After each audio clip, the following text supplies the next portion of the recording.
Queridos, a gente está ministrando aqui uma série de mensagens baseadas no livro de Atos. E lá no início, em textos muito antigos, o livro eventualmente era identificado em algumas cópias como Atos do Espírito Santo. Então nós estamos percebendo, estamos olhando vários aspectos da manifestação do Espírito Santo, quando ele tem ocasião de agir em nossas vidas, de agir em nosso meio, o que é que realmente acontece? Já vimos isso no plano de milagres, já vimos isso no cumprimento da missão da igreja. Hoje nós queremos dar continuidade, Rodrigo já colocou ali, não é? Atos do Espírito Santo no uso dos recursos naturais. Atos do Espírito Santo no uso dos recursos naturais. Então, vamos ler essa palavra. E tendo passado muitos dias, os judeus tomaram conselho entre si para o matar, mas as suas ciladas vieram ao conhecimento de Saulo, e como eles guardavam as portas, tanto de dia como de noite, para poderem tirar-lhe a vida, tomando-o de noite, os discípulos o desceram dentro de um cesto pelo muro. Ainda o texto de Atos 13:4, que diz assim: e assim estes, enviados pelo Espírito Santo, desceram a Seleucia e dali navegaram para Chipre. Nós vamos ler outros textos, mas nós vamos começar com esses, que já está falando de um dos usos que o Espírito Santo quer nos guiar a fazer. E se tem um tempo que a gente precisa da orientação e da direção do Espírito Santo, é exatamente a questão da tecnologia. Naturalmente, por um acúmulo de conhecimento, nós somos a geração que tem o maior aparato tecnológico de toda a história da humanidade. O que o Espírito nos ensina diante desse emaranhado. Mas antes de prosseguir, eu gostaria que nós pudéssemos orarmos para que a nossa nação seja visitada de uma maneira poderosa nesses dias, que haja paz nessa semana, que cada cidade seja abençoada. Existem homens de bem, irmãos, ainda na nossa nação, existem pessoas de bem ainda na nossa nação, e nós devemos orar para que haja nessas eleições uma manifestação da bondade, da misericórdia de Deus sobre nós. Nós vamos orar acerca disso, e nós vamos orar uns pelos outros também, para que o Espírito Santo, ele tenha uma ocasião, além daquilo que ele tem tido na vida de cada um de nós, em tudo que é recurso que o Senhor tem colocado nas nossas mãos. Então nós vamos fazer isso de 2 em 2, um ora sobre as eleições, o momento político, a nação, e o outro ora pelo agir do Espírito Santo na vida de cada um de nós. Nós vamos nos levantar, procure a sua dupla de oração. Se você puder orar com alguém que dificilmente, por exemplo, você está aqui com a sua esposa, está aqui com seu filho, busque orar com uma outra pessoa agora. Fique de pé nesse momento, e se você não conhece essa pessoa, diga o seu nome, ore com ela agora, ministre na presença do Senhor. Louvado seja, Senhor, teu nome seja engrandecido ao Senhor, glórias sejam dadas ao Senhor, em cada cidade, em cada nação, em todo este país, para a tua glória, Senhor. Tu és o Rei dos Reis, Senhor dos Senhores. Em nome de Jesus, amém. Pode sentar, queridos. Amado, chegou até mim essa semana uma mensagem que apresentava um pastor, e esse pastor é muito conhecido no Brasil por seu ministério estar associado à cura, e ali havia um tipo de crítica àquele pastor, e então se dizia, eu chamo as pessoas para serem curadas na minha igreja, mas eu fui operar o meu joelho em tal hospital. E essa crítica, eu não estou aqui entrando no mérito do ministério ou qualquer coisa assim, eu estou dizendo, o que eu quero dizer aqui para você, é que uma coisa que parece simples, ela tem se tornado muito complicada na cabeça de algumas pessoas.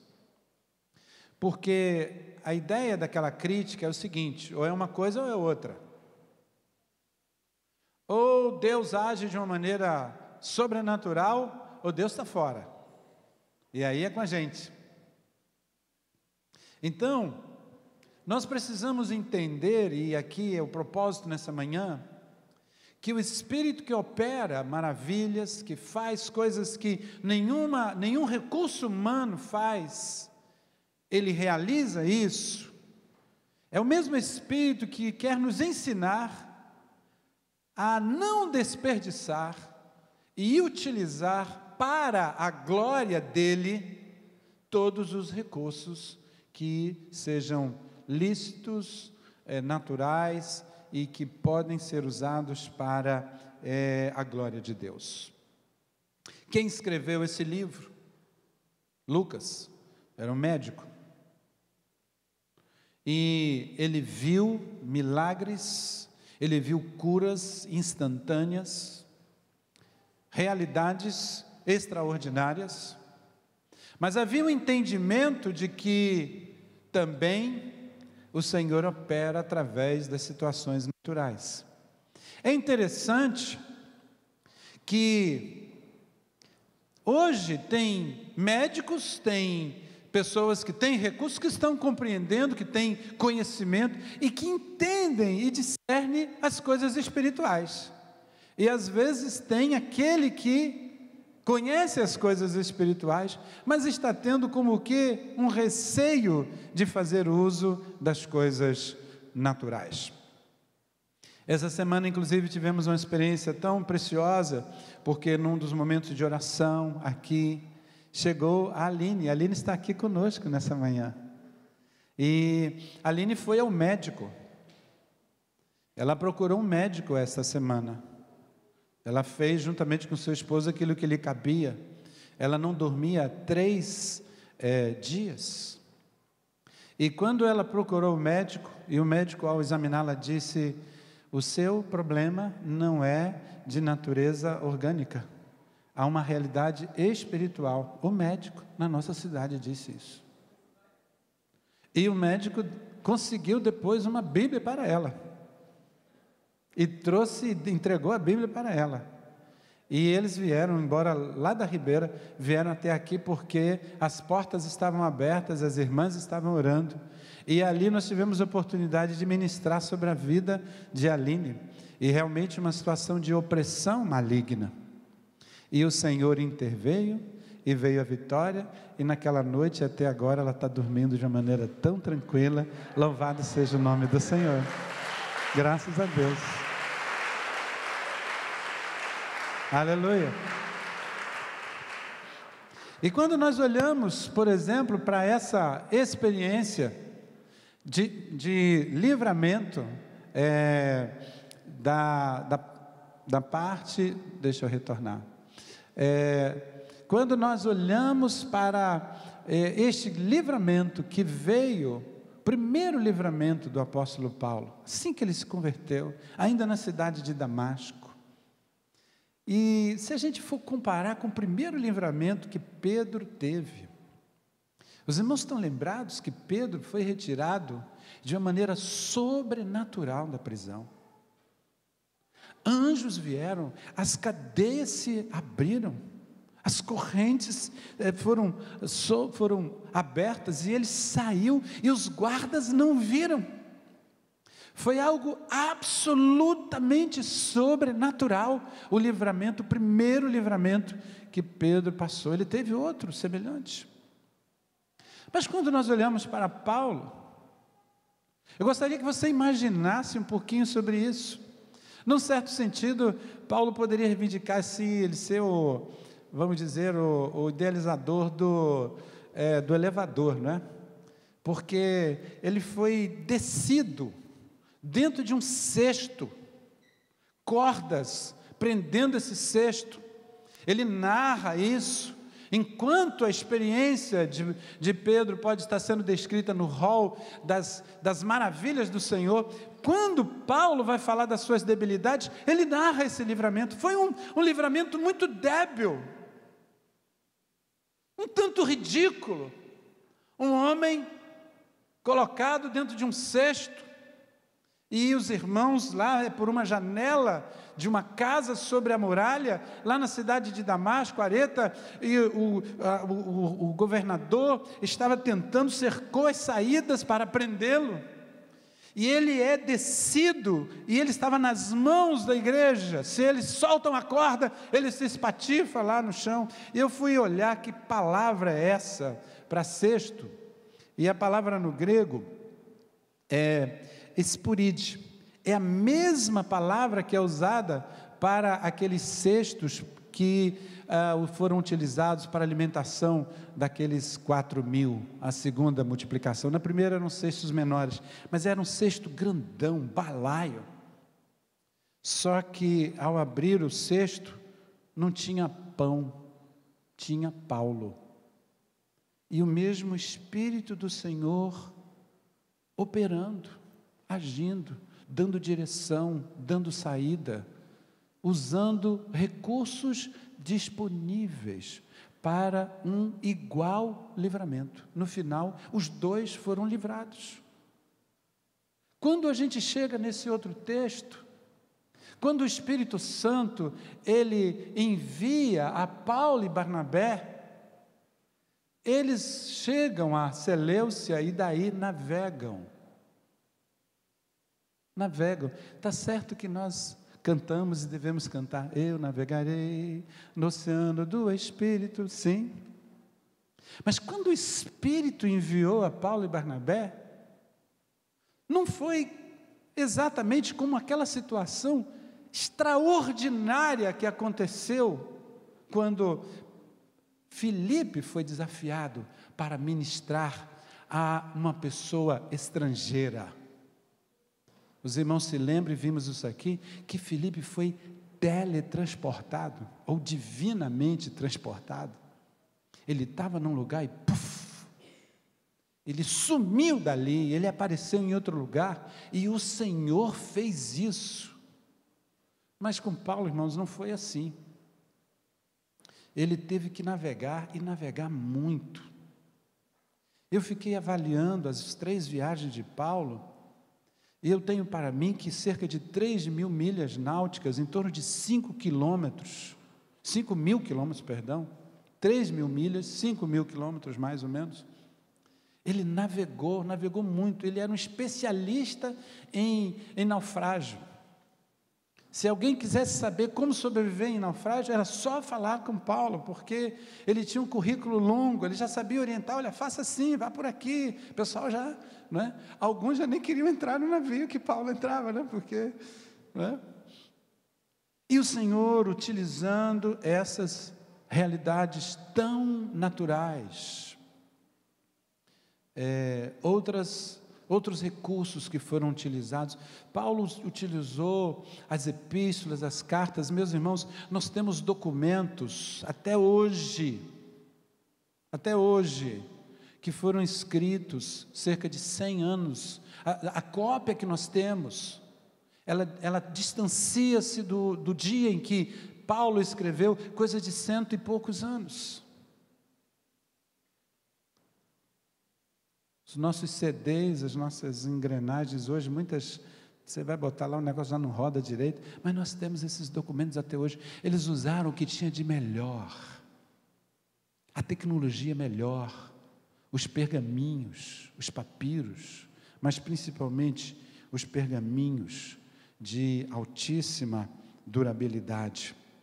Então, meus amados, nossa responsabilidade em ficar observando o que nós temos hoje de tecnologia e nos perguntarmos: Senhor, como é que o Senhor quer que a gente use essa tecnologia para a glória do Senhor? É isso que a gente vê o Espírito realizando aqui. Os jovens estão orando e provavelmente a gente vai estar trabalhando. É uma ideia que um pastor trouxe muito interessante. É um desenho, tem lá o Facebook, é o desenho do Facebook, do Instagram, do Twitter, do WhatsApp. E embaixo tem a frase: e eles, deixando as redes, o seguiram.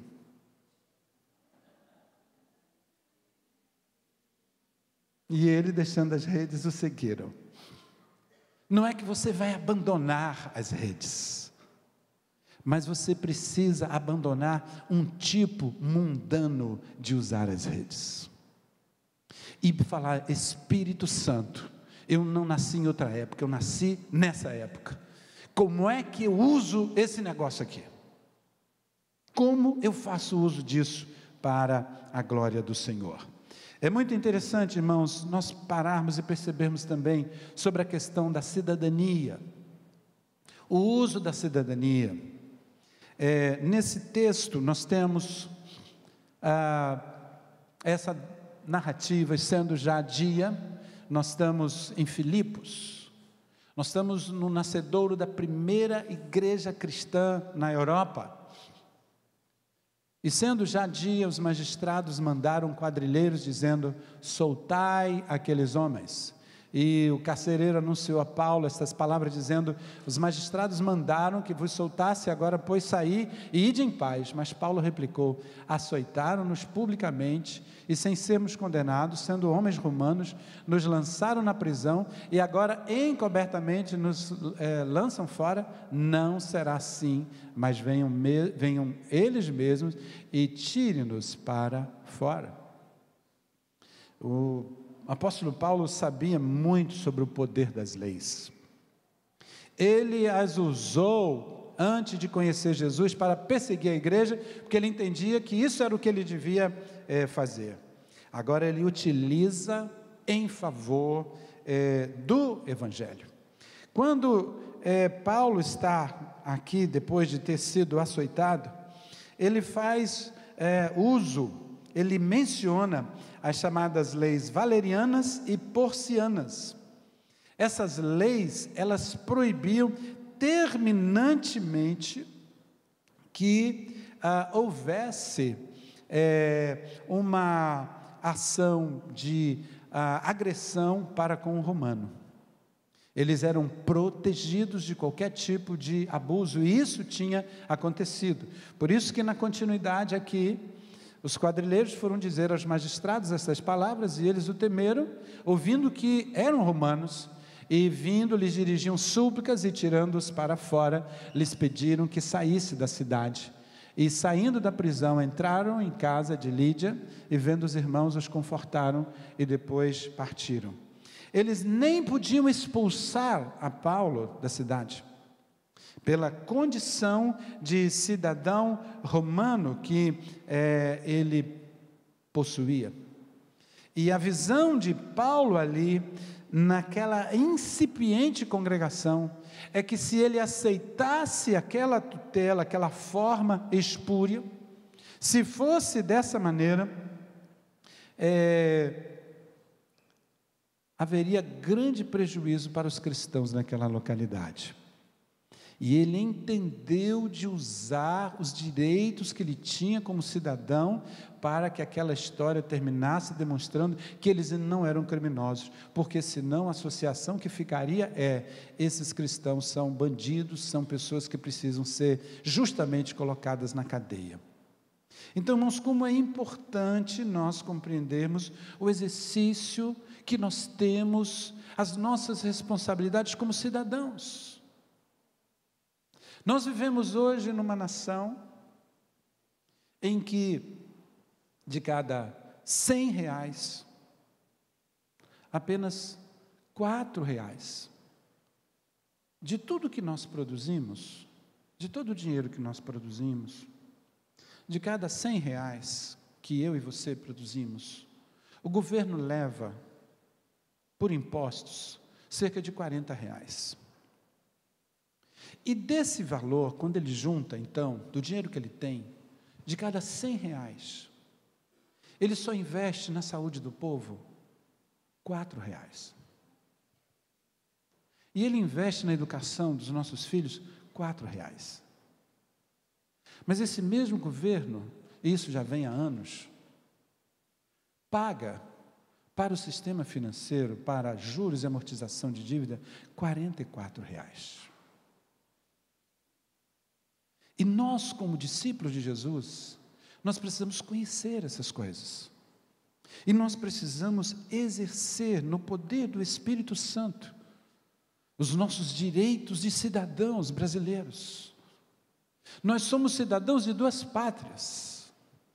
O Jamê tem dito uma coisa interessante, ele tem dito assim: a gente tem preparado muito as pessoas para o céu, mas temos esquecido de prepará-las para viverem aqui na terra.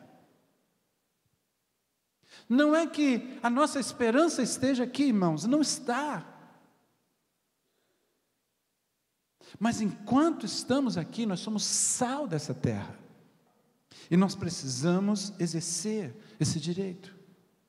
Quero falar com você, mamãe, que eventualmente foi deixada pelo seu esposo, pelo pai de seus filhos, e que às vezes você não usa o direito, e às vezes há o temor de usar. Essa semana, uma mãe dizia: mas eu tenho medo. E a igreja precisa orar para que o Espírito tire, porque o Senhor não deu o espírito de medo, mas de poder, de amor e de moderação, porque uma das coisas que funcionam nesse país é quando o pai não dá assistência alimentar ao seu filho, ele vai preso. E você precisa exercer, porque se esse homem já errou, abandonando o lar, não coopere para ele cometer um segundo mal, que é de não honrar financeiramente ao seu filho e à sua casa. Então, a importância de nós nos posicionarmos diante da nossa realidade como cidadãos. Paulo fez isso daqui. Como é que nós estamos nos saindo nesse negócio? Como é que a gente está fazendo? Meus irmãos, nós estamos pagando a cada 10 dias no Brasil um Bolsa Família. Se fala tanto do Bolsa Família, parece que é uma coisa do outro mundo. A cada 10 dias o Brasil entrega para pessoas riquíssimas um Bolsa Família, só de juros e a amortização da dívida. Que dívida é essa? Como é que nós devemos, e nós nem sabemos nada sobre isso? Por que só se fala de déficit primário no país, como se antes não tivesse um déficit colossal em relação ao pagamento da dívida? Meus amados, Atos vai nos falar da importância do uso da filosofia. Paulo está agora em Atenas, e a palavra lá nos relata isso. Ele está no Areópago, e ele então diz: enquanto Paulo os esperava em Atenas, o seu espírito se comovia em si mesmo, vendo a cidade tão entregue à idolatria, de sorte que disputava na sinagoga com os judeus e religiosos, e todos os dias na praça com os que se apresentavam. E vai dizer, e alguns dos filósofos, veja só, é o único lugar no Novo Testamento que nós temos essa palavra aqui, filósofos, e alguns dos filósofos epicureus e estoicos contendiam com ele, uns diziam: que quer dizer este paroleiro? E outros, parece que é pregador de deuses estranhos, porque lhe anunciava a Jesus e a ressurreição. Eles começavam a pensar que a ressurreição fosse uma deusa, e foi ali esse embate. Paulo, ele vai confrontar, ele vai entrar no terreno dos seus opositores, e ele vai dialogar com eles nas categorias de pensamento que eles estavam acostumados. Ele leva o Logos de Deus, a palavra, o verbo, ele leva a palavra viva para dentro daqueles que especulavam essas escolas filosóficas. Já tinham mais de 2 séculos, já cerca de 3 séculos, consolidados esses pensamentos, e Paulo conhecia. E Paulo entra, e Paulo vai fazer diferença naquele lugar. Ele, inclusive, irmãos, num texto mais à frente, ele vai fazer citações desses poetas. Ele vai dizer: os próprios poetas de vocês dizem coisas que têm a ver com a mensagem do Evangelho que eu tenho para apresentar a vocês, porque em todas as culturas há uma reminiscência, algum elemento que aponta para Deus, porque fomos feitos à imagem e semelhança dEle. As culturas estão maculadas pelo pecado, e o Evangelho vai vir provar a cultura, ver o que presta, ver o que não presta, e vai levar sal para a cultura. Quando a igreja entra dentro do Carnaval de Salvador e ministra louvores ao Senhor no espiritual de Salvador, nós estamos entrando e fazendo diferença na cultura da nossa nação. É assim, sempre foi assim e será assim, porque onde o Evangelho chega, há uma transformação. Então, ele cita, por exemplo, porque nele vivemos e nos movemos e existimos, como também alguns dos vossos poetas. Um deles era conterrâneo dele, da sua terra natal, da Cilícia. Disseram, pois, somos também sua geração. Poetas que estavam falando sobre Deus, sendo nós, pois, geração de Deus, não havemos de cuidar que a divindade seja semelhante ao ouro, ou à prata, ou à pedra esculpida por artifício e imaginação dos homens. Ele viu a epidemia de idolatria, e ele, a partir da filosofia, ele vai fazer um confronto. Vale a pena essa citação desse extraordinário cientista Blaise Pascal, um crente fiel que lançou bases para a ciência moderna. Ele faz uma comparação e diz: as outras religiões, como as pagãs, são mais populares, porque se exteriorizam. Não são, porém, para as pessoas hábeis. Por outro lado, uma religião puramente intelectual seria mais proporcionada aos hábeis, mas não serviria ao povo. Só a religião cristã é proporcionada a todos, sendo composta de exterior e de interior. Exterior, as coisas que devem ser feitas, os procedimentos, e interior, o pensamento, a teologia, a doutrina. Então, tem exterior e tem interior. Ela eleva o povo ao interior e baixa os soberbos ao exterior, não sendo perfeita sem os dois, pois é preciso que o povo entenda o espírito da letra e que os hábeis submetam o seu espírito à letra, praticando o que há de exterior. Então, meus amados, nós precisamos pedir que o Senhor, dentro da nossa realidade, buscar estar informados. Eu não estou dizendo que você vai ter que fazer igual o Eli. Cadê o Eli? Eli está aqui? Que está estudando teologia, está estudando filosofia, que você tenha que entrar numa faculdade para estudar filosofia. Mas eu estou dizendo que na sua medida, na sua possibilidade, você deve entender que o Senhor, Ele reina sobre todo o verdadeiro conhecimento. Então, às vezes, nós nos ufanamos da nossa ignorância. A ignorância em si, ela não traz virtude alguma, aliás, ela não é em si virtude. Então, se alguém está conseguindo articular o pensamento, se comunicar com uma ala da sociedade, numa linguagem que talvez eu não entenda bem, mas ele está falando com aquela pessoa, vamos parar de atirar pedra entre nós mesmos. Puxa, mas ele citou um pensador que não está na Bíblia. Sim, mas ele fez isso com que propósito? Ele se utilizou disso para apresentar a Cristo? Isso foi feito de uma maneira correta, de uma maneira digna? Então, aqui, Paulo, guiado pelo Espírito Santo, fez isso. ele cita esses homens, eu falei de Arato, que era conterrâneo dele, da Cilícia. A outra citação aqui é de Epimênides de Creta, quando diz: pois nele vivemos e nos movemos e existimos. Está lá, e Paulo conhecia isso.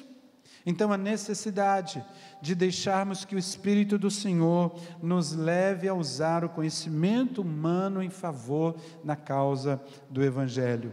Podemos falar também sobre o uso da economia, e aqui a gente está falando diretamente do dinheiro, não é? E achado certo judeu, por nome Áquila, natural do Ponto, que havia pouco tinha vindo da Itália, e Priscila, sua mulher, pois Cláudio tinha mandado que todos os judeus saíssem de Roma, juntou-se com eles, e como era do mesmo ofício, ficou com eles e trabalhava, pois tinha por ofício fazer tendas. É muito interessante a palavra grega aqui para ofício, homotéknos. Homotéknos é aquela habilidade, é aquela tecnologia que o homem aprendeu a fazer. Nós somos homotéknos. Nós precisamos ter uma formação, nós precisamos saber que aquilo que a gente realiza pode ser feito para a glória de Deus. Paulo, ele estabeleceu um próspero negócio, fazendo tendas. Isso permitiu ele fundar a primeira junta de missões mundiais estrangeiras que já houve sobre a terra. Ele não via a profissão é uma coisa e a minha vida com o Espírito Santo é outra. Essa dicotomia, isso é grego, isso não é hebraico, isso não é cristão. Você tem uma vida só, e essa vida só que você tem, só deve ser vivida para a glória do Senhor. Não pode ser uma coisa que esteja contra a outra. Paulo era um rabino, criado aos pés de Gamaliel, e os rabinos na época diziam o seguinte: quem não tivesse ensinado um ofício ao seu filho, é como se o tivesse criado para ser um ladrão. Nós temos tantos ladrões no nosso país. E a causa fundamental da violência e do roubo nessa nação é a falta de paternidade. É a falta de um pai que oriente o seu filho, que o ensine a ser um homem digno, um homem segundo o coração de Deus, e que compreenda que a sua formação profissional, por mais singela que seja, a de Jesus era carpinteiro, mas isto é uma bênção de Deus. E quando Paulo está fazendo a sua despedida, porque aqui ele está em Corinto, mas agora aqui ele está em Éfeso, e ele está se despedindo da igreja em Éfeso, e ele diz: vocês nunca mais vão me ver. E eles choram muito naquela praia, e o apóstolo Paulo vai e diz assim: de ninguém cobicei prata, nem ouro, nem vestuário.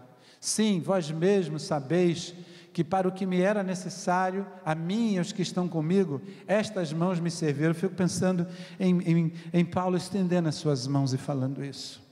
Estas mãos me serviram, e serviram a muitos. Tenho-vos mostrado em tudo que, trabalhando assim, é necessário auxiliar os enfermos e recordar as palavras do Senhor Jesus, que disse: mais bem-aventurada coisa é dar do que receber. E nós temos aqui uma espécie de pós-evangelho, porque em nenhum dos evangelhos aparece essa frase, mas chegou ao conhecimento essa frase que Jesus disse no seu ministério, e ela nos é colocada nesse evangelho tardio do apóstolo Paulo: coisa melhor é dar do que receber. Então, irmãos, que coisa maravilhosa é quando a gente recebe um presente. E eu me lembro, eu já disse isso aqui, nós tivemos, quando a gente fazia viagens para a Chapada, nós enfrentávamos assim uma ação espiritual de perdas, E nós tínhamos situações, e nós temos que entender isso, que na caminhada espiritual muitas vezes tem situações de perda. E aconteceu uma vez que nós perdemos, foi a máquina de lavar, queimou a máquina, voltou, queimou a máquina, geladeira, a gente já vinha, Senhor, não é? Mas o Senhor nos tem dado vitória em tudo. E aí eu me lembro, eu comentei isso assim, pedi oração com uma pessoa, e daí a pouco, uns 2 dias depois,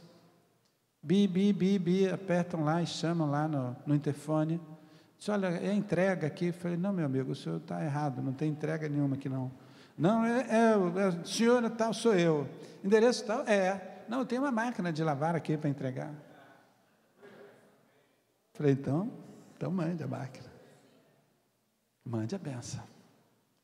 E eu me lembro da alegria no meu coração de receber aquela máquina, eu e Elizabeth. E eu fiz um pedido ao Senhor, disse, Senhor, eu quero gerar essa alegria na vida de outras pessoas. Porque se receber uma máquina, traz tanta alegria de um presente assim. E a tua palavra diz que coisa melhor é dar do que receber. Pai, eu quero ter essa alegria de dar, de surpreender, de abençoar as pessoas.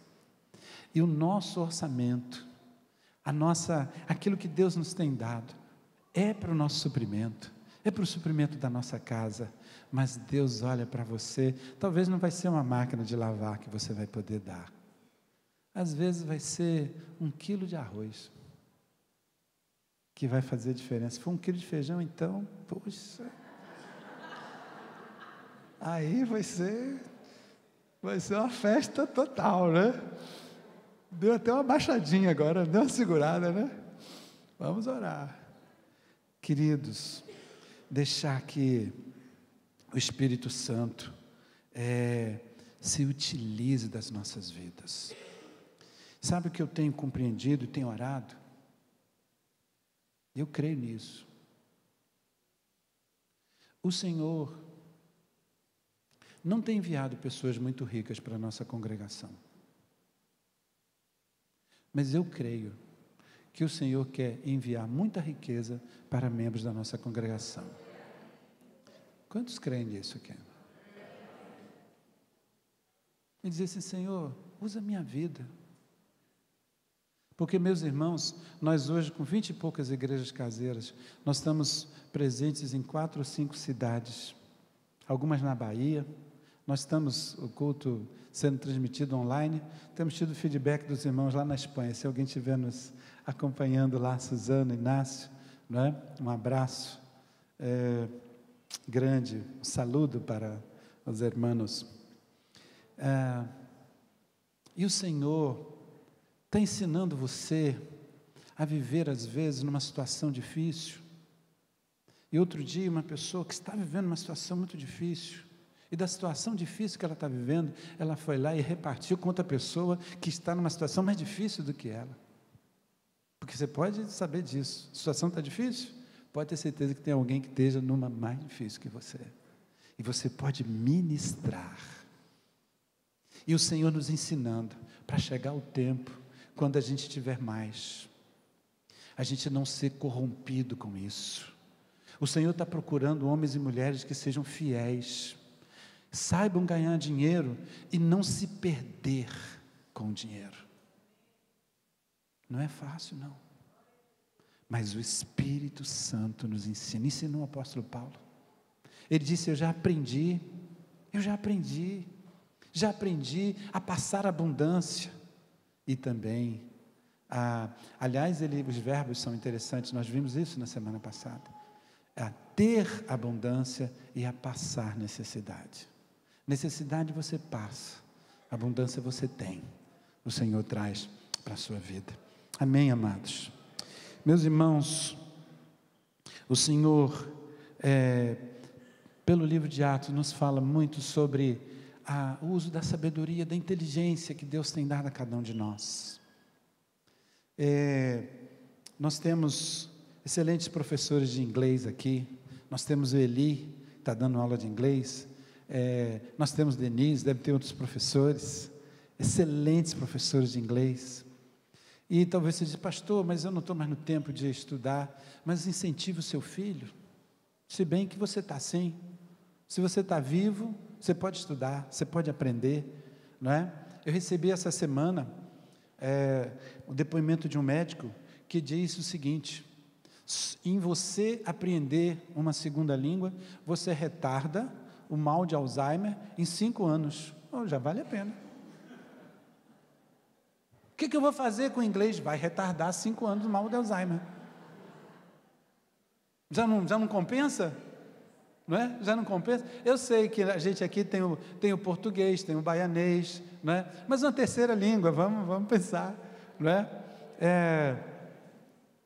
Olha a pergunta do tribuno em Jerusalém, numa cidade agitadíssima, o pessoal querendo arrancar a cabeça de Paulo, e salvou a pátria foi isso aqui, né?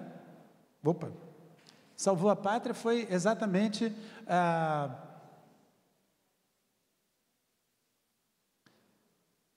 é-me permitido dizer-te alguma coisa? Ele pergunta, sabes o grego? Ele sabia. No ano passado nós quase perdemos as nossas malas, o voo, porque perguntaram, sabes o inglês? Porque só tinha uma vaga, 2 vagas que era para, junto à porta de emergência, janela de emergência, e tinha que saber fluentemente, Denise, o inglês. Que tristeza, estou lá estudando inglês com ele, próxima porta que tiver, Senhor, eu quero dizer, tu sabes, eu sei. o grego era o inglês de hoje. Quantas possibilidades se abrem para a gente testemunhar de Cristo a partir do inglês? Você acessa as nações de dentro de casa.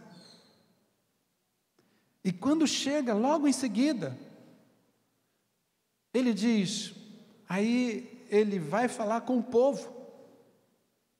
E quando ele começa a falar com o povo, ele pede para eles ficarem quietos, consegue? E ele diz, homens, irmãos e pais, ouvi agora a minha defesa, apologia, defesa. E quando ouviram falar-lhes em língua hebraica, na verdade era o aramaico, maior silêncio guardaram. Então ele virava para o tribuno e falava em grego, virava para o povo e falava em hebraico. E sendo ele romano, certamente ele falava o latim. Então o que eu estou falando para você nessa manhã, você que está estudando, não estude para o gasto não. Não faça assim para passar. Faça o seu melhor. Faça para Deus. Eu fui numa formatura de Ana Paula, de pedagogia, e eu fiquei maravilhado. 70% das músicas na hora de receber lá o canudo eram músicas cristãs evangélicas. Que coisa maravilhosa. O Senhor colocando pedagogos dentro das escolas para ser sal, onde tem havido tanto fluxo de amargura, tantas nascentes de maldade dentro das nossas escolas, o Senhor nos levantando. Você fazer com excelência aquilo que Deus te tem ensinado a fazer, aquilo que Deus tem colocado para fazer. Que coisa tremenda. Você tem um profissional que vai lá, faz uma apresentação de um assunto, encanta a todos, como eu recebi há algum tempo atrás de Mônica, e no final todo mundo ouvindo aquele preletor internacional que veio falar no congresso de odontologia, e depois diz, agora eu quero falar sobre Jesus aqui. Ganhou respeito pelo conhecimento, pela competência. Não faz de qualquer maneira, dedica-se da melhor forma possível. E talvez você diga, pastor, mas eu estou com dificuldade até de falar português. Meu irmão, todo mundo tem. Todo mundo tem. Português, só no céu, não sei se vai ter ensino de português, acho que não. Então, mas faça o seu melhor. Faça o seu melhor. Use a inteligência que Deus te deu para a glória de Deus. A sua mente é oficina do Espírito Santo, não é oficina do diabo. O Senhor te deu essa oficina maravilhosa, que é a sua mente, para viver como território de ação mundana, carnal e maligna, mas para ser um instrumento poderoso do Espírito do Senhor. Alimente a sua mente com coisas que vão glorificar o nome do Senhor. Amém, amados? Já aqui caminhando, o penúltimo aspecto que eu quero apresentar é o uso da teologia. Muita gente fica zangado com teologia, e teologia é uma coisa perigosa. Muitas pessoas se desviam do Evangelho por causa da teologia. Teologia é um falar sobre Deus, porque ninguém pode estudar Deus, mas é um estudo acerca da revelação de Deus. Olha só esse embate. O que valeu a vida de Paulo, ele sair vivo dali, foi a teologia. Porque o texto nos diz lá em Atos 23, Paulo, sabendo que uma parte era dos saduceus e outra de fariseus, o sinédrio que eu estava julgando, clamou no conselho: homens e irmãos, eu sou fariseu, filho de fariseu, no tocante à esperança e ressurreição dos mortos sou julgado. E havendo dito isto, houve dissensão entre os fariseus e saduceus, e a multidão se dividiu. Porque os saduceus dizem que não há ressurreição, nem anjos, nem espírito, mas os fariseus reconhecem uma e outra coisa. Originou-se um grande clamor, e levantando-se os escribas da parte dos fariseus, contendiam, dizendo: nenhum mal achamos neste homem, e se algum espírito ou anjo lhe falou, não lutemos contra Deus. Mudou o cenário. Ele foi muito hábil. Ele olhou, aqueles que seriam seus algozes tinha uma corrente teológica. Os saduceus, que estão muito bem representados hoje, aí, até entre cristãos, no fundo não acreditam nas coisas espirituais, é uma fé materialista. Isso, inclusive, nos meios evangélicos existe muito saduceu por aí. E tinha uma ala que era fariseu. Paulo era fariseu, mas ele não era só mais isso. Ele era um fariseu convertido ao Evangelho. E tinha um ponto de ligação.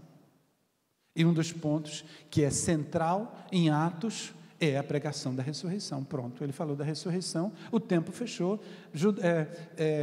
De um lado os fariseus, dos outros saduceus se contenderam e se sensibilizaram, e isso foi fundamental para que Paulo pudesse ganhar tempo e sair vivo daquele lugar. Nós devemos orar para que as nossas congregações, nós temos aqui uma luta para o sujeito fazer um curso aqui de manhã,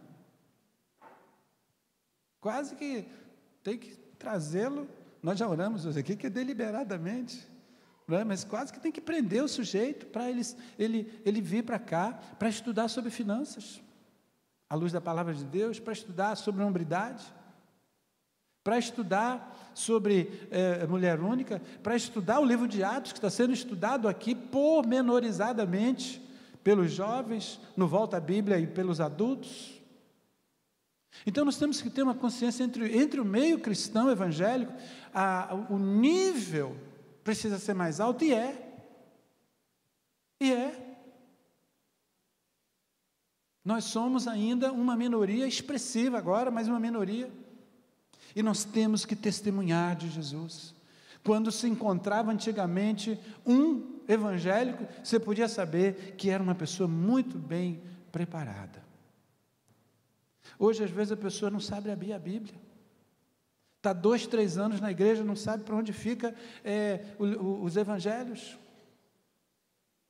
Nós precisamos separar tempo para estudarmos a palavra, para conhecermos as correntes teológicas. Nós estamos orando, vamos ter o tempo para a gente ter um instituto bíblico aqui, para aqueles que vão caminhar um pouco mais, que vão se dedicar. Nós temos irmãos que já fizeram curso de teologia, outros que estão fazendo curso de teologia. estarmos preparados para responder. Eu não estou dizendo que você vai estar diante de um sinédrio para julgar você, mas você vai estar diante da sua turma e você vai ter que se posicionar. Aliás, eu peço perdão à igreja aqui, porque quando eu estava naquele debate com um representante do movimento gay, ele fez, e eu já tinha estudado aquelas palavras gregas, mas quando ele me perguntou, eu não me lembrei. Eu não honrei Jesus como eu deveria honrar ali. Eu deveria ter ido para aquele debate com as palavras, onde são usadas as palavras para efeminado e homossexual ativo. Eu deveria ter estudado melhor aquelas palavras. Eu falhei nisso, e outras coisas, graças a Deus, foi bem ali. Mas nós precisamos estar bem preparados. Nós precisamos, cada um dentro da sua possibilidade. Eu vibro quando eu vejo Consa lá. Consa está passando mensagem no WhatsApp para tudo que é lugar agora. Que maravilha, que show de... Ela aprendeu a passar as mensagens, está aí. Está aí, ela está com dificuldade de se deslocar, mas ela não está com dificuldade de se comunicar, na linguagem, da maneira de falar, do seu jeito, porque o seu jeito de falar vai se comunicar com outras pessoas que têm esse linguajar, esse jeito seu de falar. E eu quero terminar, amados, essa palavra aqui, ainda, sobre os usos naturais, o uso da diplomacia. Nós somos um país que tem uma responsabilidade tão grande, todos os anos, é o Brasil que abre a Conferência das Nações Unidas, todos os anos, não é? Que privilégio, que responsabilidade. Eu estou falando um pouquinho aqui da legislação.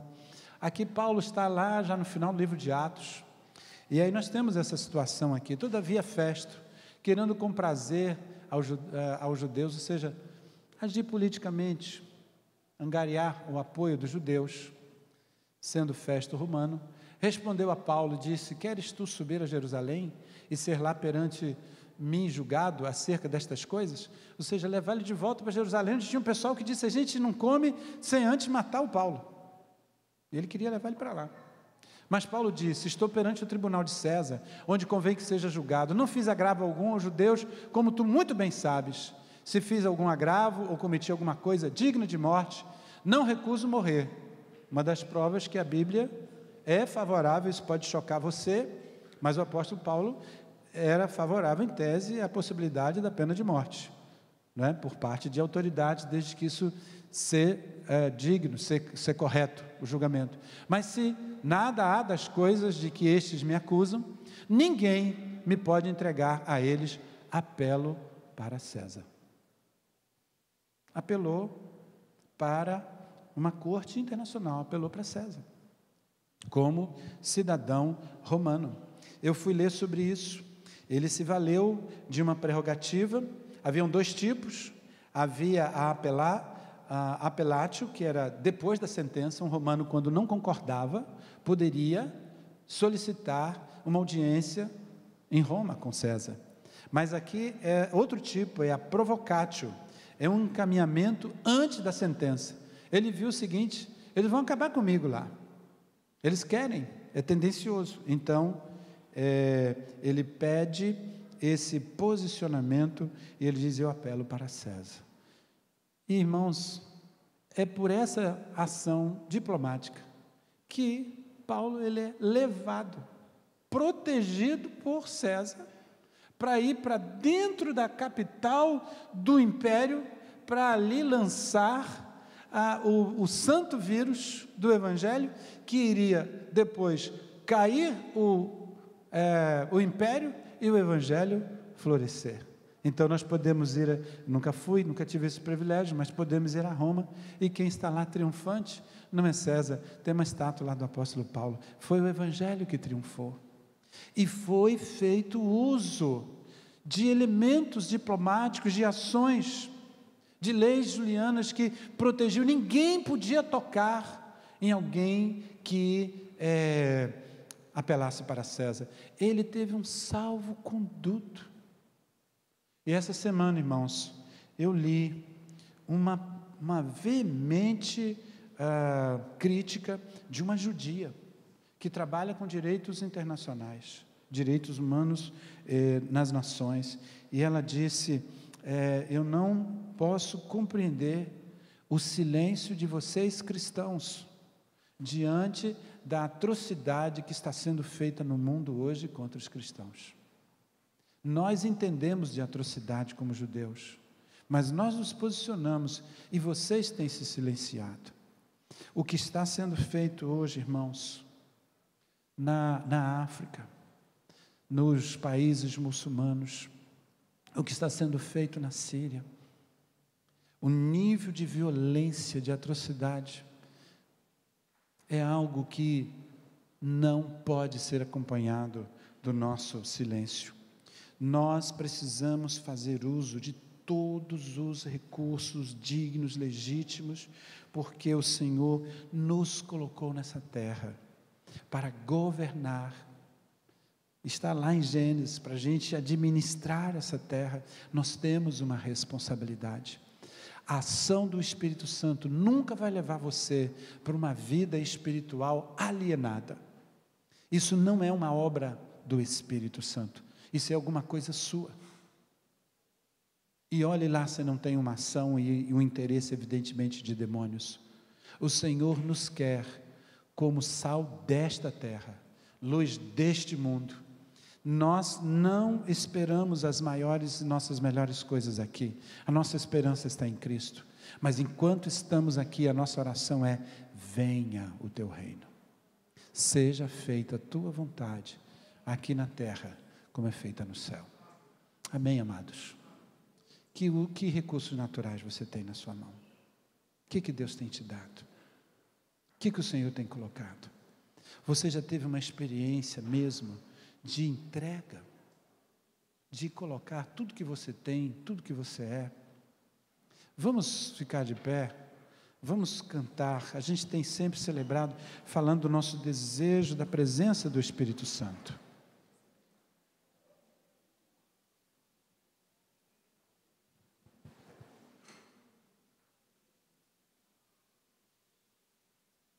E vamos cantar isso nessa manhã, terminando essa celebração, pedindo que o Senhor encha realmente as nossas vidas, nossa vida intelectual, encha a nossa vida econômica, a nossa vida como cidadãos, colocar todas essas dimensões da nossa vida. Nós sermos impregnados de Cristo em tudo que está diante de nós e fazermos diferença nesse tempo, para a glória do Senhor.